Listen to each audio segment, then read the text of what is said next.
Hi guys, welcome to episode 20 of the Judecast here on the Punky Judester channel. I'm of course Punky Judester, and I want to start with a huge thank you to all of you who took part in Friday's live stream. We raised almost £300 for Great Ormond Street Hospital, which is awesome, a children's hospital in London, and I just want to thank you all so much for that. To everybody who was part of it, to Sega for providing the games. It was just incredible. So huge thank you to all of you. There were so many people who came on, like Emma, who was here with me for most of the time until she basically couldn't take anymore. We had Lee from Foot of Our Stairs, we had Craig from 80s Nostalgia, Leon, SFX Leon on Twitter, Gaming Muso, Joe from GameStonk, Yoshi Vu, Drunken Master Paul. I'm sure I'm forgetting people. Italian Gamer was supposed to be coming on, but unfortunately had a technical bug with the electrics, so unfortunately he wasn't able to be part of it. But thank you all so much, all of you who were there, all of you who took part, all of you who donated. Thank you so much.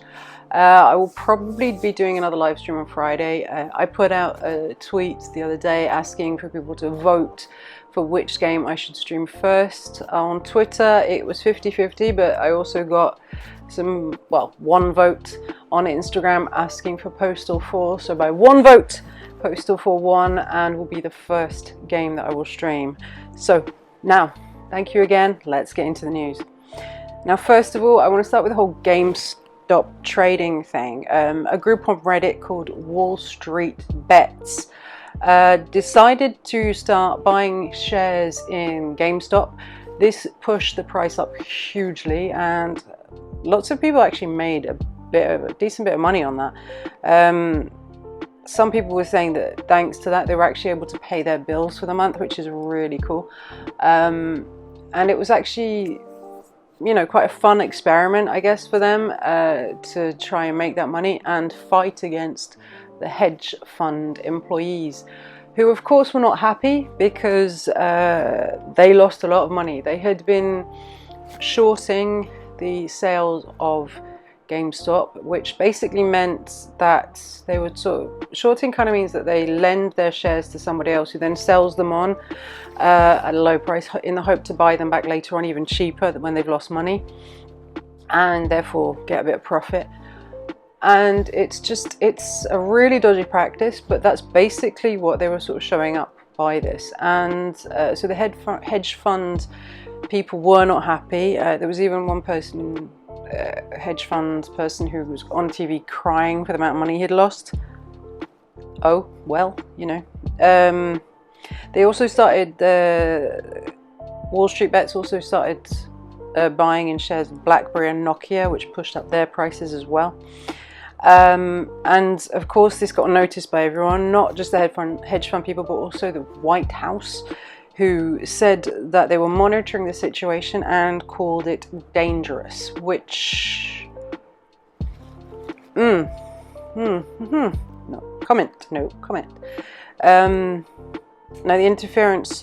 because of the interference of the hedge fund employees and the US government, the action was taken by the website Robinhood that the people were using to trade. For a short while the trading of the shares was frozen, and this actually put people out a lot of money. So there's actually the possibility of a class action. Lots of people around the US are actually taking Robinhood to court, citing market manipulation on their part, which is actually what they were accused of by their behavior of buying all this stock. And so it's an interesting situation, because now obviously the Robinhood has unfrozen the sales but is limiting them, which is dodgy if you ask me. The fact that the US government is getting involved, and you know, the hedge fund people are crying on TV about it and trying to make these people look like bad guys when they're really not. There were a bunch of people on Reddit who noticed this was a way of making money and did, and the higher up people in the hedge funds are not happy about that because they've lost money. They're millionaires, they can afford it. Like, I find it hard to feel sorry for them, the fact that they've lost a bit of money, and the little guys have won, basically, or were winning. You know, the fact that this allowed people to pay their bills, especially right now, like in this time where lots of people are out of work and need all the money they can get, and they're just being stomped on. Because think about it this way, when GameStop shares were down, there was worry that they were having to close stores, people were going to be put out of work, especially right now. So the fact that the shares went up would have made so much difference to the employees of GameStop, you know, the people working in the stores. That would have made a huge difference to them.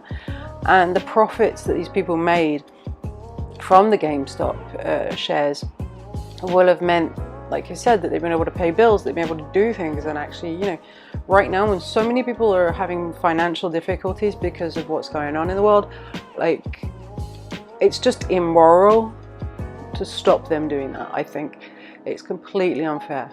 You know, they were playing the big guys at their game and they won, and hats off to them for that. I would never have thought to do that, but fair play to them, those who did.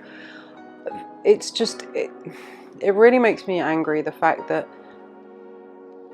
they've been treated so badly and they've been crushed again when they did nothing wrong. So yeah, that really, I think it'd be interesting to keep an eye on the situation, to see how it evolves and to see what they do next. And I think more power to them, because, you know, they played the game and they did well, and that's what it's about. It shouldn't just be about a small group of people who run everything and who can dictate what is right and what isn't right, and who bully out everyone else. That's not fair, and I'm against that. And yeah, I don't want to get political, but yeah, I think the US government getting involved speaks volumes. And that's all I'm going to say on that. So yeah. But speaking of finances, Sony has released figures about the PlayStation 5. Apparently they shipped 4.5 million PS5 consoles in 2020 from the November launch. And also for the period of October to December, the sales of the PlayStation 4 dropped 77% compared to the same period the previous year, and they sold 1.4 million PS4s. Of course, it was also the best quarter ever for PlayStation sales in general. Revenue was up 40% to 883.2 billion yen, which is $8.4 billion, which is partly due to the sales of the PS5, and operating profits were up 50% to 80.2 billion yen, which is $763.3 million. This is partly because of higher game sales, PlayStation Plus subscriptions, and better margins on the PlayStation 4 hardware. This was of course offset by the cost of manufacturing the PlayStation 5. Sony actually confirmed that they were selling the PS5 at a slight loss because of the cost of manufacturing certain parts of it. But there is still a huge high demand for the PS5, and not everyone who wanted one has been able to get one so far. However, the sales figures for the launch are similar to the launch of the PS4. And the profits will obviously rise as they're able to make more, and also as production costs in general, like the parts that they make, cost of those parts start coming down, and as they get more stock out.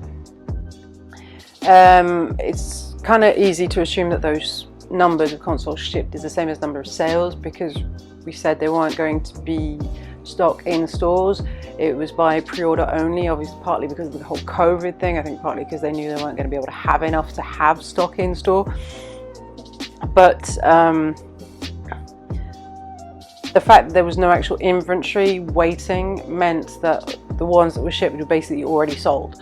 And we're likely to see this change over the next few months as they start shipping out more stock and we start seeing the console in stores. as they try and keep up to the demand. Also, I think they won a lot of confidence from the public with the way they handled the Cyberpunk situation by removing the game from the PlayStation Store. It showed that they cared about the quality and they cared about the customers, and that's super important. When you're a big company like Sony, you have to show that you are, on the customer's side, and the fact that they were issuing refunds for the game showed just how important having the customers happy and on side it was for them. However, we could say perhaps the thing that's holding people back from buying the new console is the lack of exclusives. Yes, of course, there are games for the PlayStation 5, but there's not as many exclusives as there could be, and a lot of the games that are available on PlayStation 5 are also available on PlayStation 4, even Xbox. So people are more likely, if they already have a PlayStation 4, to stick with that console and buy the actual cheaper game, because not only is the console expensive, but the games are actually more expensive for the console. So if you already have a PS4, it's better to save yourself the money from buying the console and of course the price difference between the games. But as more and more exclusive games come out, people will be more and more enticed to buy the console.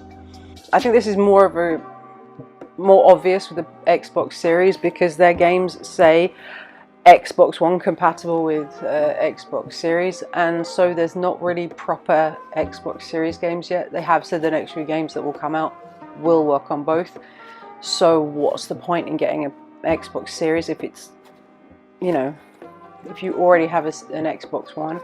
Obviously backwards compatibility is a big thing, but if you already have a Xbox One, it's already backwards compatible all the way back to the PlayStation, to the OG Xbox. So there's no point in upgrading if you already have an Xbox One, either S or X. For me personally, that's why I didn't buy a Series, because I have the Xbox One, so it would have kind of been pointless for me to upgrade. My brother didn't have a One, so he bought the Series because that opens a whole library of games to him that he's not been able to play before. So for him it makes sense. Not so much for me. But also Microsoft hasn't actually released any sales figures for the Series console, so it's kind of hard to compare how they're selling. There's PlayStation 5 compared to the Xbox Series. They did, however, say that the hardware sales were up 86%, but that doesn't necessarily mean sales for the Series, because as we saw before Christmas, lots of people were buying Xbox Ones, possibly by mistake, possibly because they had heard all the stuff about the backwards compatibility, that any game that's backwards compatible with the Xbox One would work on the Series. So if you can get a console that will play all these games and also the new ones that are going to come out for the next however long, why buy the Series? Just go with the One. It makes sense, And also, when we've seen the online discussion about Xbox Series and the PlayStation 5, it does seem like the PlayStation 5 is the more popular console.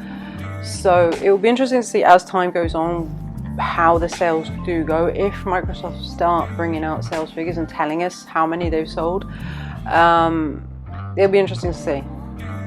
But we'll be talking about figures later on with another part that's coming up. You'll understand. But of course, it wouldn't be the podcast if we didn't talk about Cyberpunk. CDPR released a tweet that warned people against installing mods for the game or custom save files, because apparently that can cause security issues. The tweet states, vulnerability in external DLL files the game uses, which can be used to execute code on PCs, which translated into normal speak means don't install any code you don't understand, because you could leave your PC vulnerable to attacks. And apparently they're working on fixing this issue. But it is a little bit scary to think that you download a mod for the game or you download a saved file for the game and you could open your computer up to hackers because of their game. And it's a real shot in the foot, that, because the modding community has always been huge for PC games. You know, I've always known people release mods, and also sharing save files. You know, like, you know, certain people, like, you'll go onto I don't know, like a YouTuber's channel. Not this, because I don't do it on here. But certain YouTubers, you know, so that they can show you further on in the game, they admit this, and they're very honest about it. Will download a save file of the end of the game so they can show you the end of the game, or so that, you know, the ones who do it and are honest about it, fair enough. I know there are some who aren't honest about it, but a lot of the ones that I follow are honest about it when they do it. But it's just to make life easier, because sometimes you can't play all the games. But, you know, the fact that doing that could leave your computer vulnerable, could mean that someone could hack your computer, and downloading a mod could do that. That's just...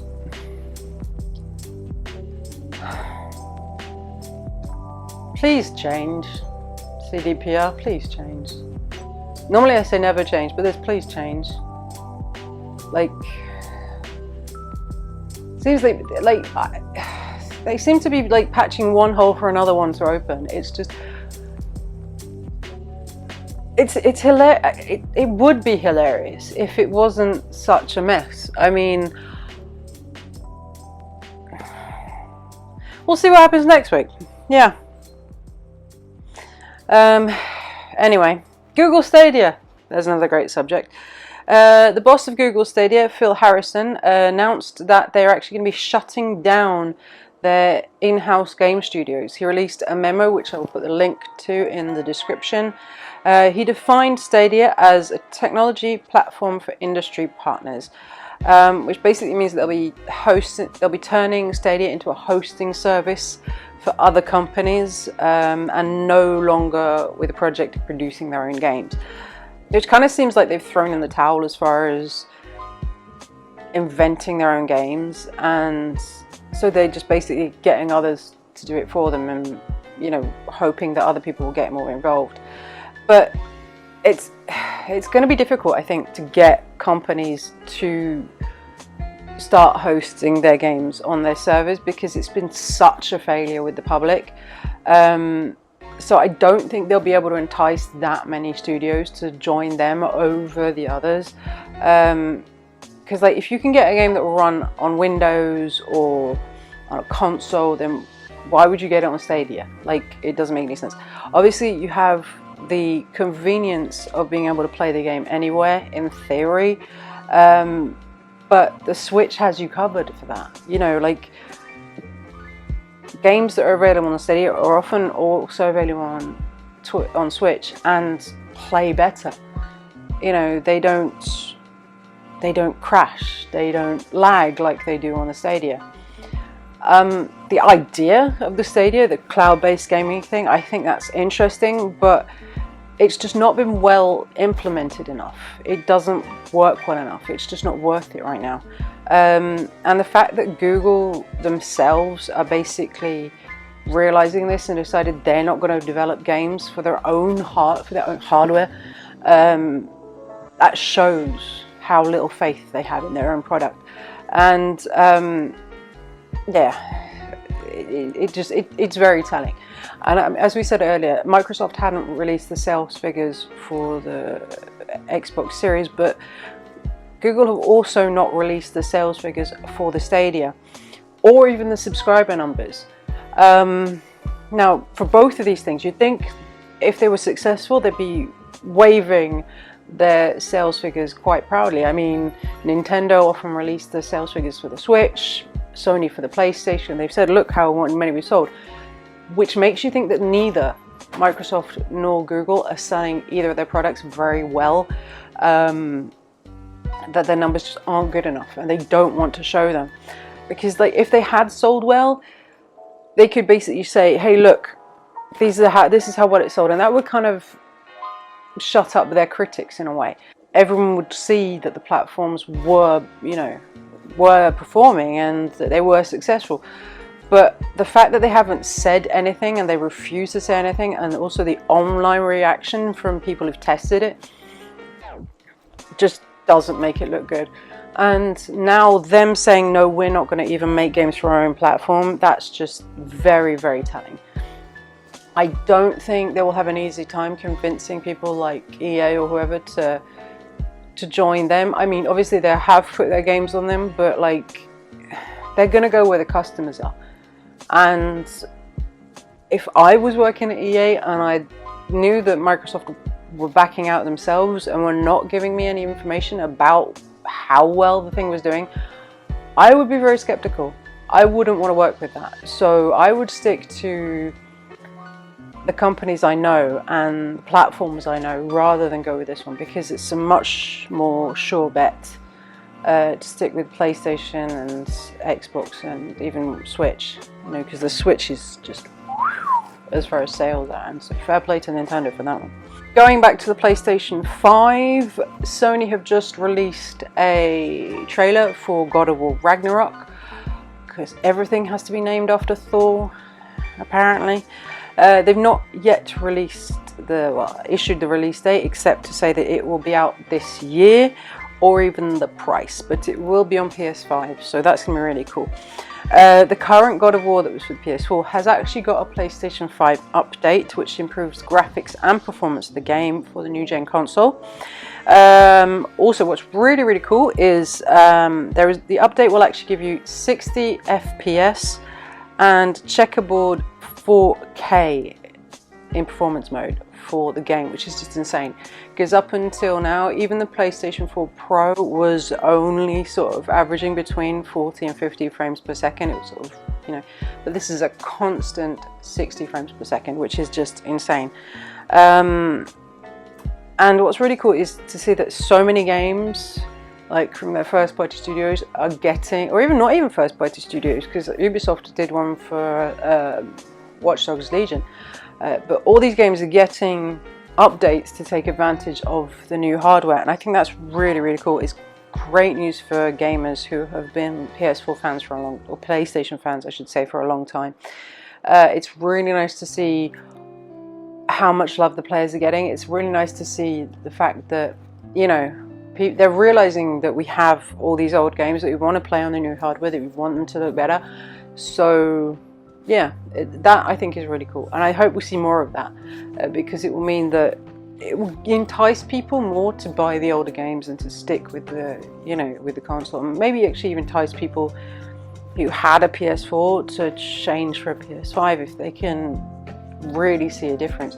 Because for the time being, people are saying, I mean, even I said so myself, if you have a PS4 it's maybe not worth getting a PS5, but the kind of update that God of War has got, where it's gone from 40 to 50 FPS sort of unstable to a stable 60 FPS and even 4K, that's really good, and that could entice people to buy the new console. So I hope we see more of that as time goes on. But yeah, thank you for being with us today, because that's all we have time for. It has been an insanely busy week, like it was last week, but I'm exhausted. I'm absolutely exhausted. I will try and stream on Friday, so I hope you could be there. It'll probably be around 6 PM because that's when curfew starts here in France. So yeah, have an audience. You'll have nowhere else to go. But yeah, I will be streaming Postal 4, and I hope you can join me for that. It should be a lot of fun. Thank you for being here, and thank you yet again for being part of the live stream. Huge thank you to everyone who was involved. Huge thank you to Sega.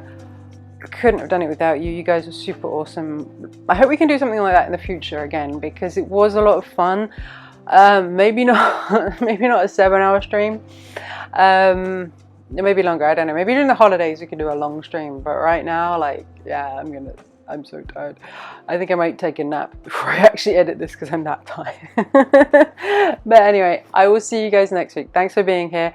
If you've enjoyed the video, please give it a thumbs up, and do consider subscribing, because it really does help. Also, you can follow me on all the social medias, and don't forget to follow me on Twitch. I'm over there, twitch.tv/PunkyJudester. If you want to see my live streams, I hope I'll see you guys over there. Because yeah, you get to see how bad a gamer I am, and that's hilariously funny.